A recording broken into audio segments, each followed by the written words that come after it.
Roleplay Retcon does not own any part of the movies we retcon, nor are we associated with the artists who make them. Also, while most episodes are safe for all listeners, please do check the individual episode descriptions for any content warnings. The music for this series is by Behold. You can find them on Bandcamp, YouTube, and more.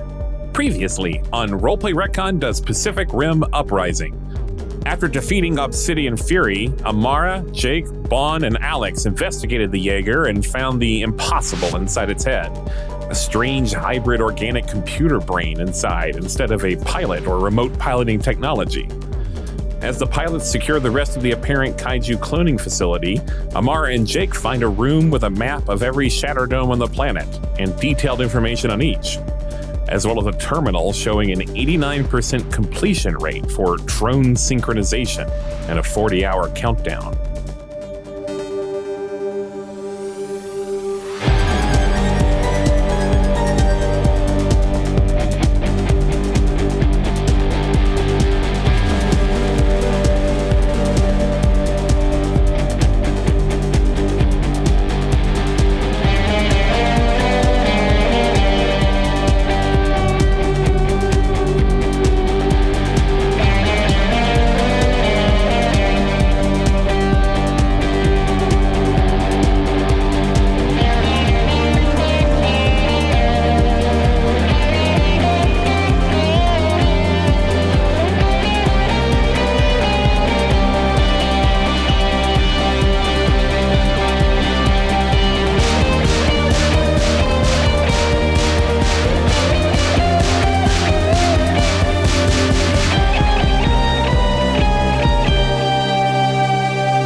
Oh my god, we have to stop it.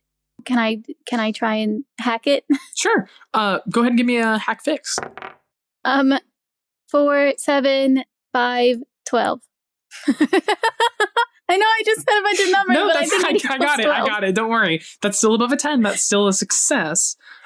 With a 12 success here, you, I think without even thinking, begin kind of typing away on this thing. And it very quickly becomes clear to you that this is not any kind of master access to this. It lets you pour through the information that is being stored here, that is being displayed. It even gives you some additional information, which I will share here momentarily. But this is not the computer that controls the sync process itself. This is merely a readout that shows the sync process happening. What it does tell you is that the computer and the server district that is currently running the drone sync process is in China, right around where the Shao Corporation buildings are. Okay. And what can I learn from this? What is it? Where is it going to? That's where it's coming from, looking right? Looking over the information here in the consoles, you quickly deduce that the drone sync process itself, it seems the programming of all the drones currently is kept individual. They're able to operate on an individual basis. They're able to be individually sent out to whatever tasks they need to perform, which currently are largely like PR stunts, military weapons expos, things like that. When the drone sync process is complete, however, all of the active Shao Corp drone technology will answer to a single remote command, basically. A single authorized user will be able to initiate commands across all of the drones simultaneously. Can I tell who that is? Is there like a code or something? There doesn't appear, there's like a string of identification numbers, but there's not like a name tied to it. You get the sense that it's more of like a device and less of an individual person. I see. Can I extract this information? Can I copy it? Yeah, I think you can plug your drone in and take a screenshot, or however it goes, copying down the Okay. the actual data.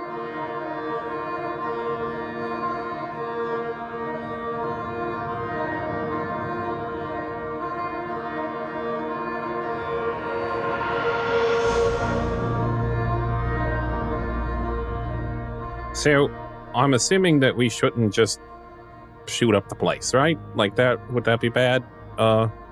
Alex? Will that be bad? Or should we let someone else come in here, or what? I mean, I really want to shoot up the place. But it seems like that might be a decision made above my pay grade. Yeah, but do we have orders that conflict with that? I don't think we do. Alex, why don't you give me a check here to see if you can recall, like, structure of command, orders that have been issued to you, and basic procedure for these types of situations. Right. We got thermite charges. I've got thermite charges too. 13. A 13, that's still a success. Yeah, you run back through your training. You're definitely the most military-minded of the group. You recall in the Kaiju War that there were pretty explicit orders from sort of the way it was operated was after a Kaiju had been removed or decommissioned, after a fight once it has been dealt with, there are extensive teams that are staffed with the disposal of Kaiju materials, whether synthetic or not. You're not really sure if that necessarily applies, but there definitely is a process to this that is a little more formalized than just like blow the place up. And you also realize that you do currently have like people who know about the location of this, as well as like are actively coming to check it out, like on your side of things here. Stand down, Bon. We've got people to come in that'll take care of this. Well, no, if you say so, boss. Well, cloning though, huh? That's pretty gross.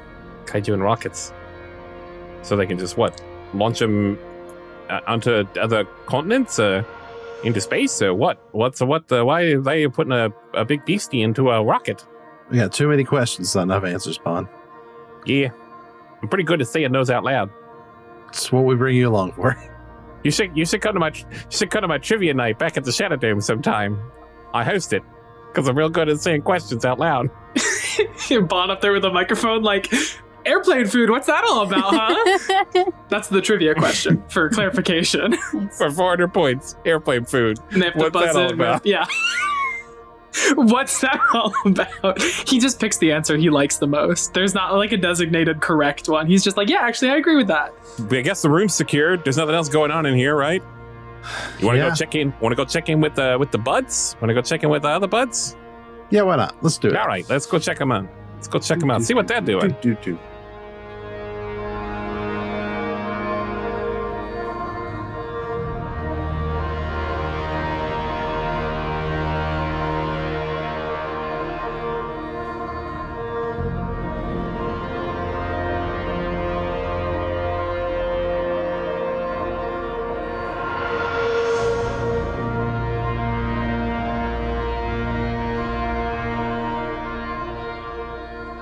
You guys clatter your way. We chatter. Excuse me? What do you mean? Chatter? We clatter our way? You clatter your way. You're wearing heavy-duty military boots and you're walking on a steel walkway. I was trying really hard to work in a chatter. You guys make your way into the other room and see the sort of same diagnostic screens. You see Amara typing away on one of the terminals with her drone plugged into it. Well, that looks like all the locations at the Shatter Joe. And Jake says, that's what I said. That's also what I said. Wow. We are just simpatico, I tell you. What a great squad we are. Yeah, I also found some data here that's they're trying to do something with the drones. Well, I hope you took a screenshot of it. That's what I'm doing. Good. See? Thank you. I knew you would approve of this. What did you guys find in the other room? Clones. Clones. Yeah, clones of like people clones? No, kaiju clones, yeah. Yeah, kaiju clones. Oh. Just like bits of them. Yeah. Gross. Just little bits. But you didn't destroy them, I'm sure. Nah. Yeah, it didn't even cross our minds. Yeah. Against military protocol. You pull the data from this computer, and it asks you for to present an ID. Oh no. Can I put in the same code that I put in before? Yeah, you can do that. Wait, what was the doctor's name on the thing? Newton. Dr. Fig Newton. Dr. Newton. Yeah, you put in the password that you used before, and it begins to blare a red light. You all hear the sounds of mechanical, unfolding almost in the adjoining hallway as the screen begins to flash that there was an unlicensed copy of the data made. Oh no, I may have made a mistake. Everybody back to the lift. Yeah, you guys run back out into the hallway and find several unfolding drone sort of humanoid looking figures. They are made of a sort of metal scaffolding and there is a barrel attached to one of their arms and the four of them are going to begin to open a sort of blanket fire on you all. I'm going to make a couple of attacks. Alrighty. I have a hit on Alex, and I have a hit on Bond. No. As a reminder, pilots have 6 hit points. Okay, so Alex, you will take 2 points of damage, and Bond, you will take 1 point of damage. As this sort of spray of bullets here in the hallway commences. Does my assault hard suit take away any of that damage? Yeah, if you've got the hard suit, it should give you an armor value for your pilot stats, and that will reduce the damage you take. I actually get an HP bonus for mine too. So but it still hits me, and it's like the Beskar armor, right? I do actually get hit, but it glances off, and I'm like, oh no, they're shooting for keeps. They are shooting for keeps. What are you all doing? Are you staying to engage, or are you running? How many are they? How many of them are there? There are 4. Are they in sort of a cluster? Yeah, they're standing. There are kind of 2 to one side and 2 to the other. They look like they've just unfolded from the wall. I don't know if you guys remember this. It's been a couple episodes, been a couple sessions, but I do have a heavy signature weapon, which is ordnance, which I described at the time sort of resembling the brute grenade launchers from Halo 2. I do remember that. Yeah, I don't have the big blade on it, but I would like to shoot some ordnance at and try to hit, try to spread it out a little bit. There's a cluster. There are 2 of them to the right and 2 of them to the left. Which one just shot me? You were hit by the one on the right. I'm going to shoot that one. Revenge. Sure, they have an evasion of 8. Go ahead and make an attack for me. I did roll a 2, unfortunately, plus my grit 3. You fire this thing, and it kind of clatters to the ground and rolls past them before blowing up behind them. With just a second delay. Yep, sorry. You watch a crack run up through the wall of the concrete here. And if I may, I have an archaic ranged weapon, which I designated as a bow and arrow. Yeah, you did. Hopefully, a lot of arrows. I would like to take one of said arrows and attach your one arrow. My one arrow. I would like to take that arrow and attach my thermite charge to it. I like that we're complicating this instead of just throwing a thermite charge at them. Damn straight. If you want to use this kind of split second between shots are being fired to attach the thermite grenade, I'll let you roll for it, and that'll be what you can do before another bevy of rounds is fired at the group. That works for me. Okay. What am I rolling? Go ahead and give me a roll. I don't think I have any relative skills, so I'm just going to roll it. Probably not. 9.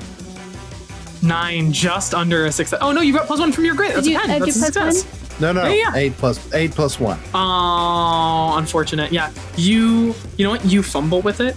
And I think you realize halfway through that if you fire the arrow is just going to zip out of the container and your thermite grenade is going to fall, basically. Stupid physics. Damn Stupid physics. physics. I did better in chemistry.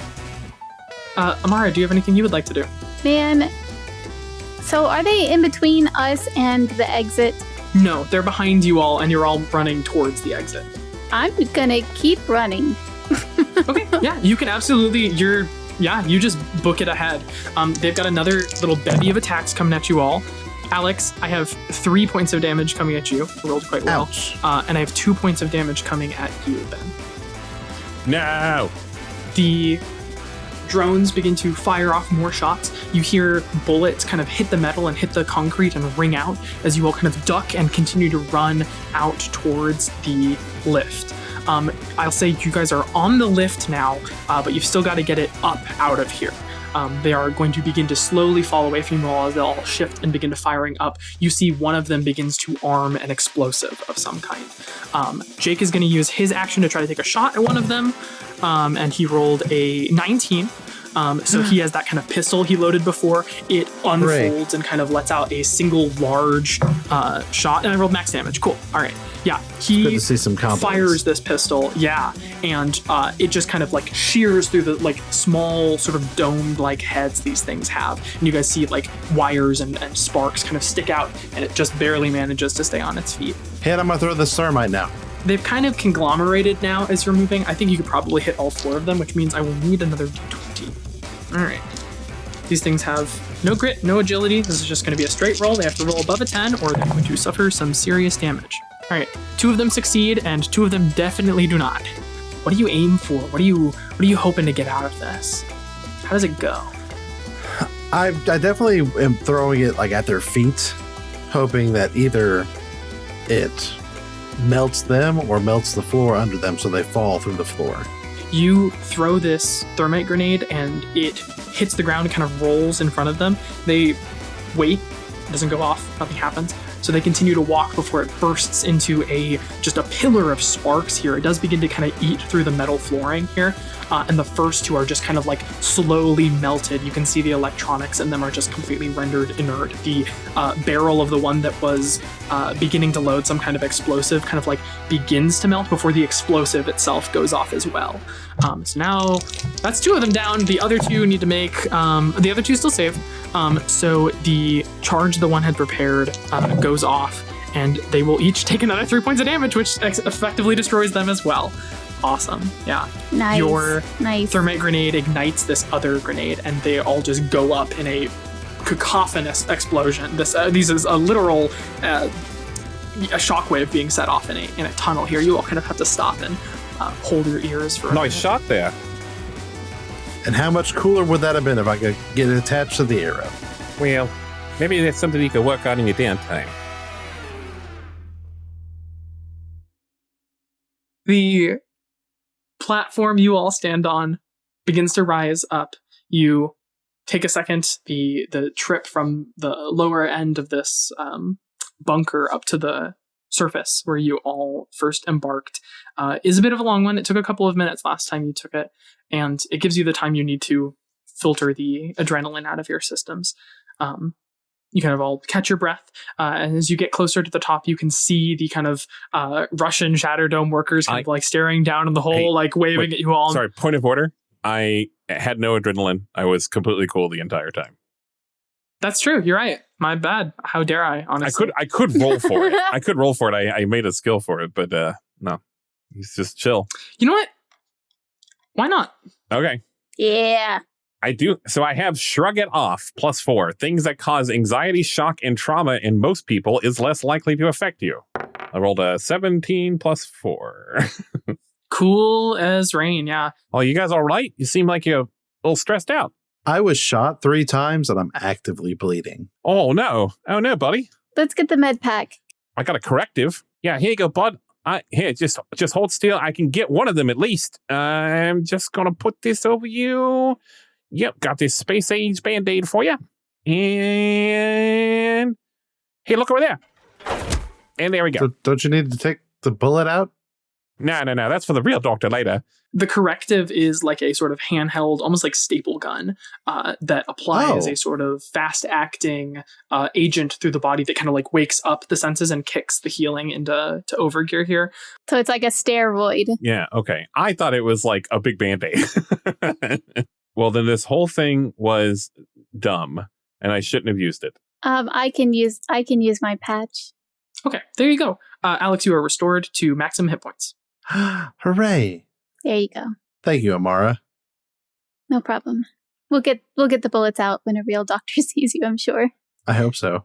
Now, if you pass out, I got something for that. You all make your way back above ground. There are a number of personnel here waiting for you. A Jaeger initiative representative with a thick Russian accent approaches you all. He's got like a battle suit on himself and he's waving a gun in the air and he says, we heard explosions. What has happened? There's going to be a hole in the floor when you get down there. Just watch your step. They are little robots. And he'll kind of call a bunch of people over, let them know that they need to be armed, and you watch them all begin to gear up before they head down as well. We give him a brief on what's down there. He nods and takes a cigarette out of his pack and lights it and sticks it in his mouth and says, "It's no problem," and continues helping his team get equipped. I like this guy. Nice. None of them will return alive. Oh my god. No, I would never. Wonderful. Yeah, you all have seen what is going on here. You know you are on a clock. This drone sync, for whatever purpose, is progressing steadily. What are you all doing? Where are you all going? I think we need to get back to home base. You guys are given a bottle of vodka for the road. Aw, thanks. Nice. Is it the good stuff? Just roll a d20 for me. Let's find out. I think you should roll a d20 to know if you'd even know what the good stuff is. 15. I mean, that's part of it. Yeah. 15. It is weirdly somewhere middle of the road. It's definitely not anything fancy, but it's not like bottom shelf booze. It's not aristocrat. You all get your Jaegers hooked back up and hop in these sort of transport copters that brought you here and begin to make your way back towards the Shatterdome. I think as you are all boarding, the same Russians as before will kind of, having heard what you've told them, be like, no, the copter is too slow, and have you all put into a jet instead. I was going to say, you said it took us 49 hours to get here. And you've got 40 hours to work with, yeah. You're able to get there in about half the time. The clock is still ticking. Back at the Shatterdome, there is now a massive screen that displays that there is, only within the sort of need-to-know confines of the conference room you had all been in before, there's a massive screen that displays a 24-hour clock. Gottlieb is already flipping through papers as you all arrive and is like, wonderful, you're back. The evidence that you found leads me to believe that we need to be in contact with an expert on the front of kaiju cloning and manipulation of flesh, and I know just the individual. And a number of pictures will come up on screen of a one Dr. Newton or Newt Geisler. I imagine you would all probably recognize him. He's a bit of a hero. He helped with the only kaiju war as it stands. The great one. And was the Great Kaiju War, and was an accomplice of Professor Gottlieb's as well. Helped to prove the what was known as the double incident, basically the increasing frequency with which the kaiju attacks happened. He's an expert in all things genetic and kaiju, and even had a brief illegal dealing with sort of street kaiju organ dealers. Scandal. Gottlieb will convey the smartest individual I know on the front of all things kaiju and genetic. If there's any kaiju cloning or strange organ happenstances, plenty of kaiju items are still on the black market, in fact. But within a fairly large radius of him, he ought to know. There's only one issue. He's been off the grid for a number of years now. Something drove him away from the Jaeger initiative. I'm not sure what, but he won't speak to me about it. Still, like any good friend, can tell you exactly where he is in this moment, but not in a creepy way. It's not a creepy thing. It's not a creepy thing. Like to keep.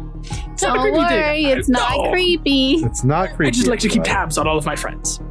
And he'll give you a small tracking device that points you towards Los Angeles. Hey, I just want to say, you do a really good job sounding just like that character from the movie. Hey, that's great because I can't do Charlie Day for shit, and we're about to get into that. So, Uh-oh. the old British man is one of the ones I've got in my pocket so that I can be a deranged wizard when I need to be. Does he know that this is the guy whose identity I used when we were in the base? You haven't told anyone that. Should I? Hey, That's up for you to decide. Doctor, Professor, Doctor? Yes. Professor, I think that this person, your friend? Yes, my Best friend, good friend. We go a while back. It helped me prove the double event theorem. But you haven't seen him in a while. No. I think his credentials were at the base we were just at. When I hacked through the system, I believe I used his credentials to get down into the base. No, that... I'm sure there are plenty of others that have a similar name. Geisler is relatively common. Are they all doctors who work with kaijus? Coincidence. Perhaps they were an admirer of his work and were needing a password not connected to their own identity. Right. Do you have any skills pertaining to reading people, or anyone who does, if you would like to try Perhaps to... read a situation? Perhaps read a situation, Alex. That's a great idea. Have you ever used We that? did it, before? everybody. Go for it. We did it! This is where you can insert the applause. 21. Little sound bite. 21.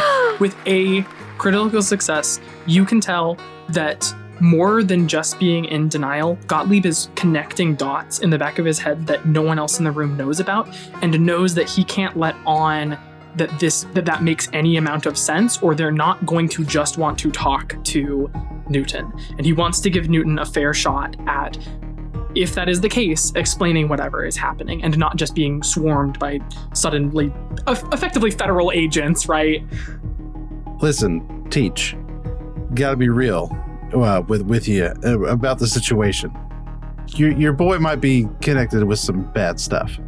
He kind of centers both hands on his cane and opens his mouth to say some stuff and then closes his mouth and then opens his mouth and then closes his mouth and finally settles on, you don't know that. If Newton is involved, he's been involved in other horrendously stupid things before. Some that I've been on the receiving end of. So you're saying there's a pattern? It was always for a good cause. The other stupidest thing he ever did, he initiated a neural handshake, kind of drifting like the old model Jaegers would, the Mark IVs and down, with a kaiju secondary brain that we excavated from the Raiju? Question mark? I gotta get my continuity in line. I know that that's not correct now, but I can't remember the name of the one it is. It doesn't matter. I won't tell. If he is involved somehow, I can't imagine it is for nefarious purpose. I still think we should speak to him, though perhaps backup can be arranged. Just don't... I don't believe he doesn't operate well in high-stress situations. I think he is less likely to speak to us if we're breaking down his door with riflemen. I'll tell you what. You go first, and we'll be right behind.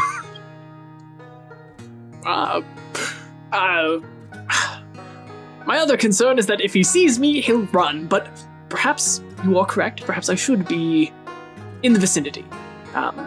Why don't you... He's on the fence about this. If anyone has any kind of skills to persuade, feel free to make use of them. Otherwise, you can just give me a standard skill check. I might. All right. I mean, I've got be cool babies. That just like calms people down. The only thing I've got is pull rank. I guess I could try to pull rank on him. I think that would work better than be cool. You are... It's interesting, you know, I could see an argument for either one. I think that he is definitely like flummoxed, and I think that like calm yourself, go talk to your friend is a fair argument to make. I also think that pull rank is kind of funny. It's kind of like adjacent. Like he's not a pilot. You're not like a higher ranked pilot than him, but he's like a well-known person. This would be like pulling rank on a He should like a definitely movie be actor or my something like that. boss. Like, you're a well-renowned and known person. I'm high rank, but that means nothing to you. I've done a lot of stuff. Why don't you do some stuff, Bond? Okay, so basically, here's the description of Be Cool Babies. I wrote this myself.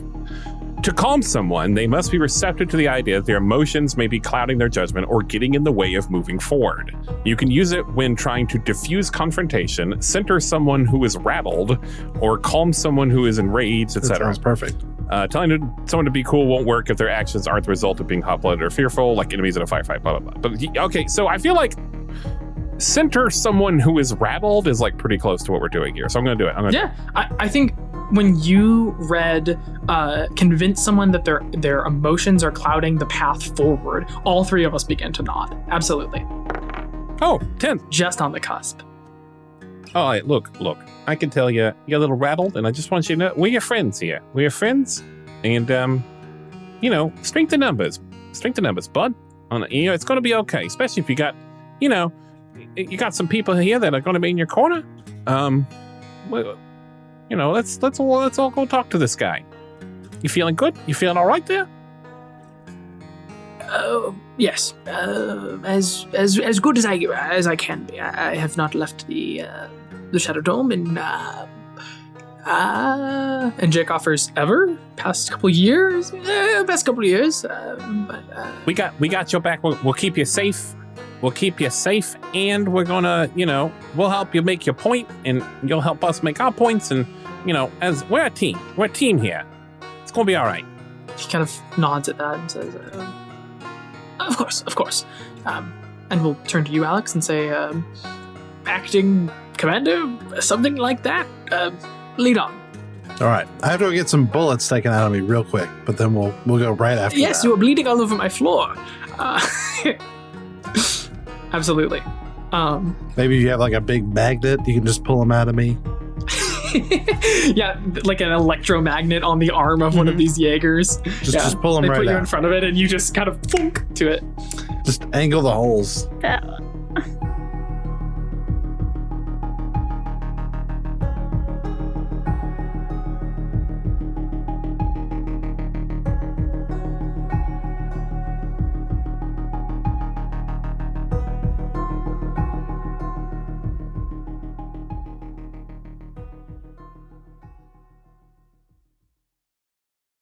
Hey, it's Ben.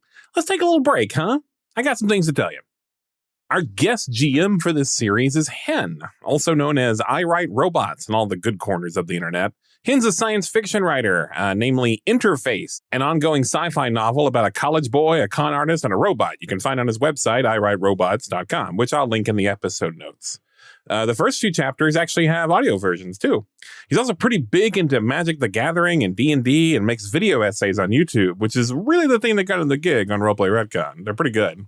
Hen also likes to make a TTRPG for you every once in a while, and he's got a new game called Wired, Tired, Fired, which is a comedy game about trying to make it through a shift of work by taking drugs but pretending to be sober. I have not played it yet, but I have looked through it, and it's pretty funny, and I've been sitting at a table with Hen for a few months, so I feel pretty good about endorsing it. I'll link to all of this in the episode notes. The soundtrack for this series features Behold, which is spelled with a slash between B and hold. The track up top of this episode is called Uprising, and it's an original piece we commissioned for the series. The rest of the music is from his back catalog. Some of it was made for My First Dungeon, a very good actual play podcast. And some of it is from his latest album, Where They Landed, which is a concept album that combines like spooky sci-fi vibes with Appalachian folk music. You can find all his music on YouTube, Bandcamp, and a bunch of other places. Just Google Behold. Or you can find him on social media as Behold Your Fate. Roleplay Retcon is part of the One Shot Network, which has lots of great shows, like the flagship One Shot podcast, or System Mastery with Jeff and John, which is sort of like a two-person book club where they read old, weird TTRPGs and make a lot of jokes. Or Skyjack's Courier's Call, an all-ages spinoff of Campaign Skyjacks. Right now, James D'Amato, the founder of the One Shot Network and our guest for Waterworld, is kickstarting a new game called Cosmic Century Knights, which is about a world where a giant sword crashed into the land and scattered 100 smaller swords, like people-sized swords. And you collaboratively make player character knights and an antagonist and the swords by rolling on tables with some very creative entries. It just got funded, but there's plenty of time and plenty of stretch goals, and now's a good time to get it on the ground floor. I'll put a link to the Kickstarter in the episode description, but if you just Google Cosmic Century Knights, you'll find it. I was on a boys' night stream with James and my new buds, Alan Linnick and New, where we made some knights and their swords. It should still be up on twitch.tv/OneShotRPG for a few more days. Now, I'm going to use my 15 that I bragged about earlier. Wow. Yeah. To do Guilty Soul. Guilty Soul. I'm thinking that I sort of maybe join some kind of, I did some bad things. I don't know what the bad things are yet. I haven't figured that out, guys. I didn't vamp for enough time, but I did join some kind of pseudo religion. Not in the way we think of maybe a lot of religion has dominated our lives, but maybe more closer to maybe more like an Eastern religion or something, or just like Jedi, maybe kind of. Sure. Yeah, I did some bad things. I found these people that are like, okay, well, here we got a pretty good code of conduct to get your life back on track. Try eating more plant-based protein. Do some meditation. And I was like, yes, I want to go on a quest to cleanse my soul and do good in the world. That's what this religion wants me to do. This is go do good deeds and you'll cleanse your soul. And so I go off to do good deeds. And what's the first thing that happens? I find a sword that binds itself to me that wants suffering and only suffering. That's great. All right. That's all I got. Back to the episode.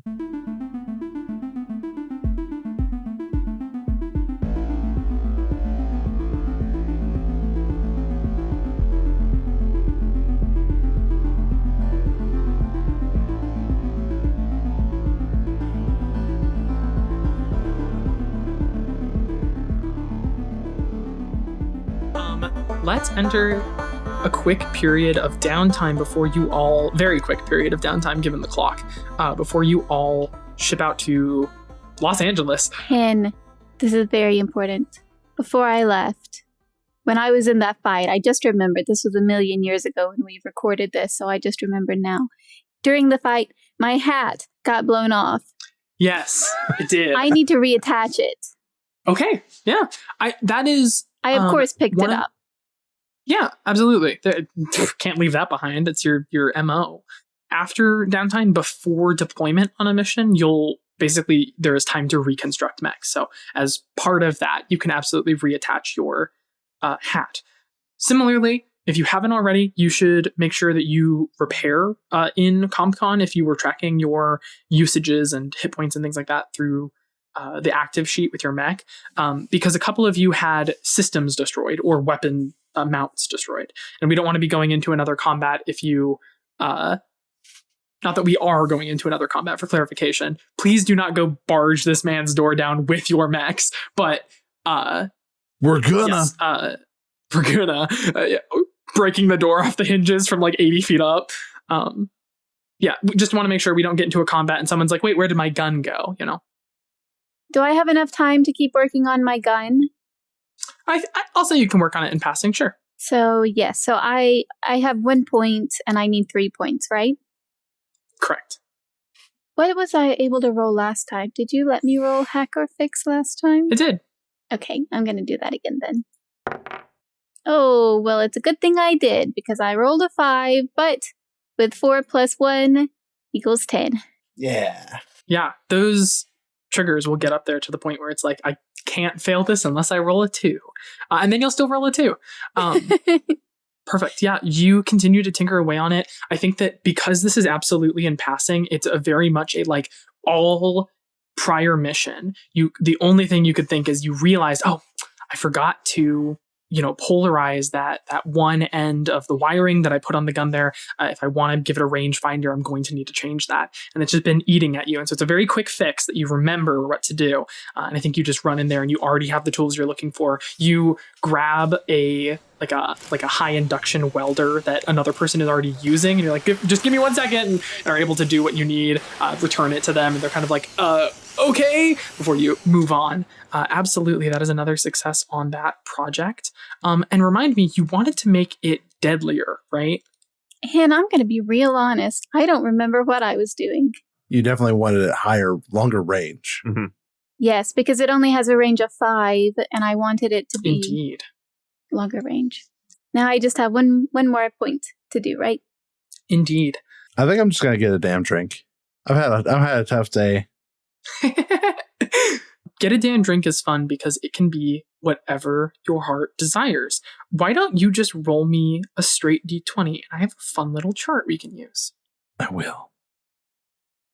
The other thing I'll ask is there anything that Alex is looking for in getting a drink, or is it a kind of quick stop in, get a drink, we're headed to the US?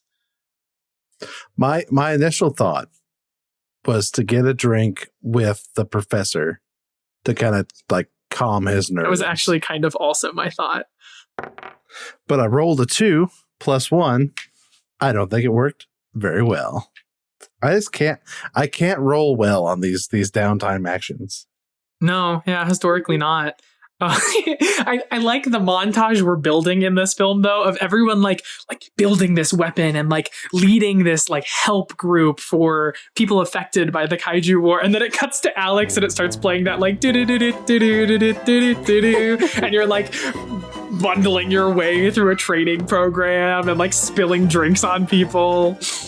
I think you go to get this drink with the professor.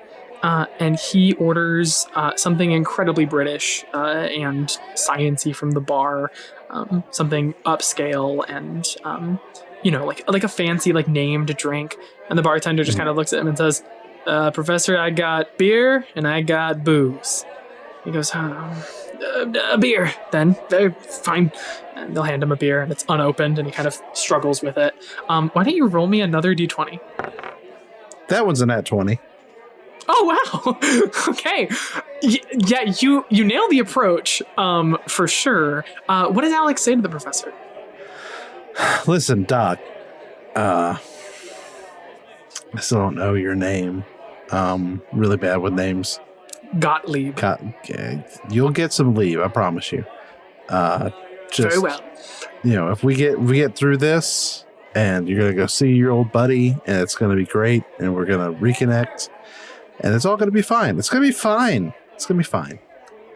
You certainly have a way with words. I know. Captain, commander, pilot. I'm a recruit. And he... Recruit. Yeah. Initiative. Sure.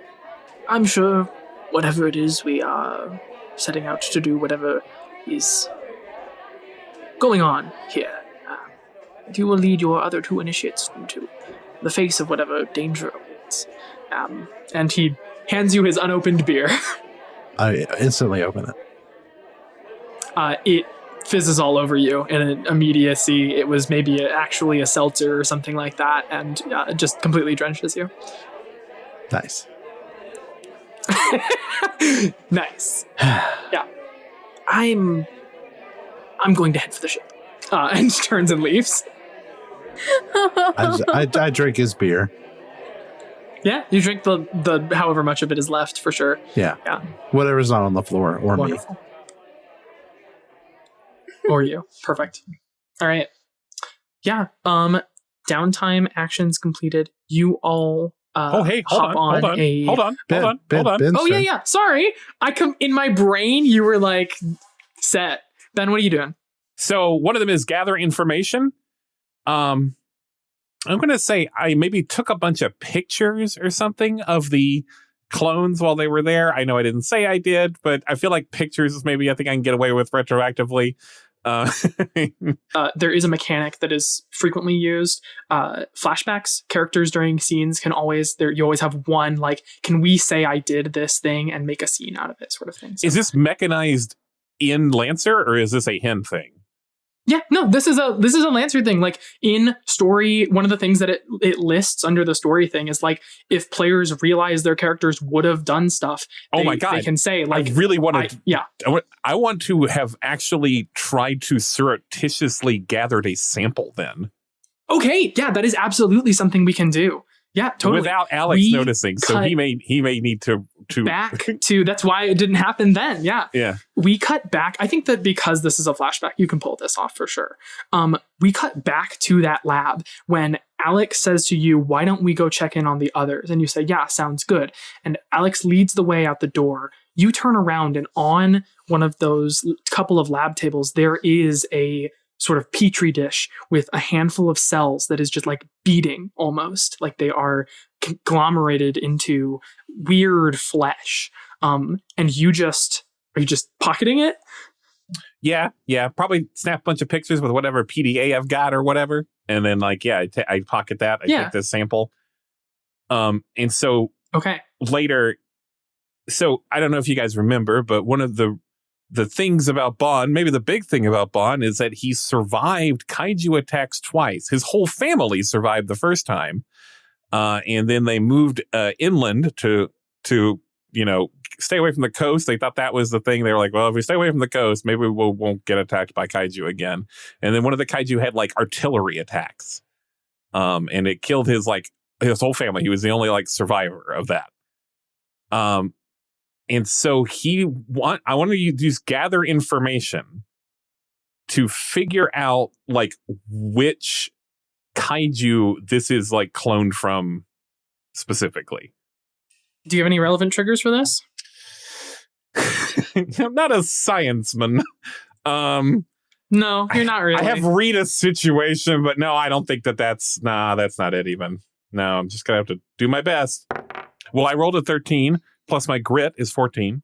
You're looking for what sample, the sample you stole, what it is cloned from. Right? Maybe I even find some unnamed scientist on base somewhere to get to help me, because I'm no biologist, but I'm like, hey, absolutely. Can you tell me which one of the big boys this is maybe a DNA sample from? I checked it out of the the fridge area over there, and I just need to know which one this is from. It's for the simulator. I think that it's important here that you've gone last. As you watch, as the other two are setting about their work, you watch Gottlieb leave the lab, having collected a number of notes that he wants to take with him to go speak to Newton.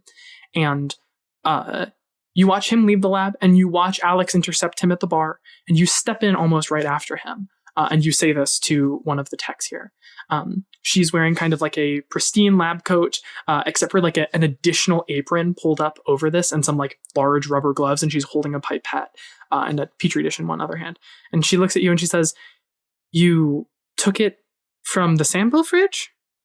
Yeah, I think, yeah. And it's not frozen. Sure. Let me see it. Oh, sorry, I let it thaw out a little bit. And then she kind of picks it up and she's literally like, "What, did you put this in your pocket?" Just for a minute. Sorry, I know that's not I'm not a scientist like you. Sorry. I'll do better next time. Pilots, some of you, I suppose you're probably a little young to have fought in the kaiju war, but and she kind of begins to set it up on a microscope, and she lectures you about hey, these are pristine samples. They need to be kept in good condition. Oh, sure. Yeah. And as she is mid explanation, she stops and she's like, "You got this from the sample fridge?" I did. Yes. It's not marked as one of ours. These the cells here, that they're derivative. Most of our samples are preserved cuttings of organs a number of years back, leatherback, raiju, and others. I was under the impression we didn't have any samples of Otachi, which I say on a success as well. You guys have actually fought an Otachi. Otachi is the sort of winged, acid-spewing, whiptail-like kaiju that you had all fought in your training simulation. The one that kind of went to town on Tokyo in the prior film. Which one would have attacked Australia? Why don't you give me another check? And you've got an accuracy on this as well. This is pertaining to your backstory here. Well, that's 14, though. That's 14 on the die. I mean, you should roll the d6 because you could crit. Yeah, you could get a crit. On a 5 or a 6, I did get a 6 on the d6, so that is a 20. I think you hear the word Otachi and your kind of vision narrows. there are a number of kaiju that it could have been. You have walked through this moment in your memory so many times. You've spent so many hours in trainings and simulator bouts getting into this program following the tragic loss of your family. And every single time, the kaiju that attacked was just too unique. They had called it an aberrant individual. It was a kaiju that didn't match any categories. It was weirdly dispatched quickly, but had characteristics that aligned with kaiju of category 4 or higher, which is one of the more severe and serious type of kaiju. This mystery that's kind of been plaguing you, this whole of your experience here as a pilot. And when she says Otachi, you connect all the dots. So few kaiju have biological projectiles they are able to release. They are typically militant in a melee sense. They are armed with bone-like knives, or in the situations of kaiju like leatherback, are energy rifle, basically, are able to blast sort of electricity and energy from themselves, and are just very tanky and physical. But of all the kaiju that could have A, had an aberrant species, and B, had these sort of projectile weapons, when she says Otachi, you know in that instance that it was an Otachi that killed your family. And I'm going to impose a shrug it off roll on me, on myself. I think you're pretty shook. This is going to be pretty difficult, but go for it. Okay, all right. Before you make this roll, there are a couple different kinds of difficulties. A standard check will always just be a DC 10. The DM or the GM can impose what is a risky roll. In a risky roll, the stakes are a little bit higher. You need to beat a 15, first of all. And additionally, should you fail, there will be a tangible consequence. All right, here we go. I have a +4 to shrug it off, but good luck. Well, that's an 18 +4. I wish I could have failed that one, but the dice say no. +4 +1. There is a moment, as she says it, you can even kind of detach from your body here. You can hear her saying, Cadet? Kind of distantly, this word echoing. As she says Otachi, your blood chills for an instant, and then I think with that roll, you feel on the brink of this is a make or break it for you. This is either this information is all you've ever wanted to know. It is what you have tried for so many years to find. It is opening a wound of many, many years and much pain. And instead, where cracks would begin to form in the surface of your spirit, you just get even more resolved. More so than I would say even you have penchant for staying cool, but even more than that, you feel a determination from this. You know now what is happening, and you know that these people are cloning this kaiju that wrought destruction upon you as well as many others, and I think you feel revitalized in your endeavors. I think I pat the tech on the back. I'm like, oh, thanks for your help. Can you put that back for me? I don't know if I can. I don't think this is our sample. All right, I'll take it. Make sure that gets to the professor. Oh, don't you worry. I know exactly what I gotta do.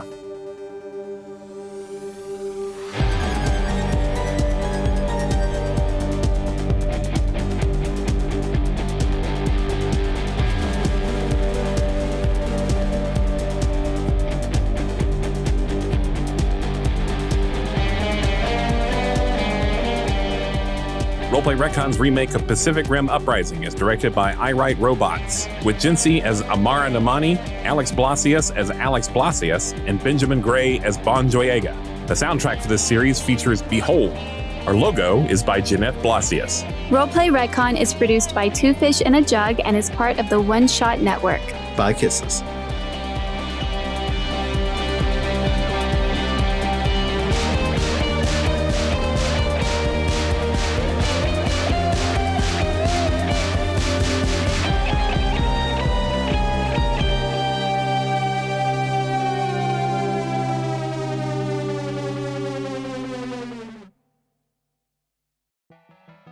In the universe of Star Wall Odyssey, space is made out of the collective imaginations of all the thinking beings who live on various planets. These worlds are connected to each other through imagination. Common themes and ideas are strings between universes. And to get between them, people fly wooden ships that look like animals, which are powered by emotions. Also, people communicate with each other by contemplating orbs. The only way you can take pictures is getting stared at by a big psychic bug. And people have already declared victory in a war over the very concept of evil. But I'm getting ahead of myself. Star Wall Odyssey follows the adventures of the hapless inhabitants of the Lucky Finn tenement building, who suddenly find that their apartment is actually a spaceship, and that they're lost in a sea of boundless imagination. It's an actual play starring me, James D'Amato, Mel D'Amato, Ali Grauer, and Drew Merzieski, as we playtest the No Kings system, which will hopefully one day be the Skyjacks role-playing system.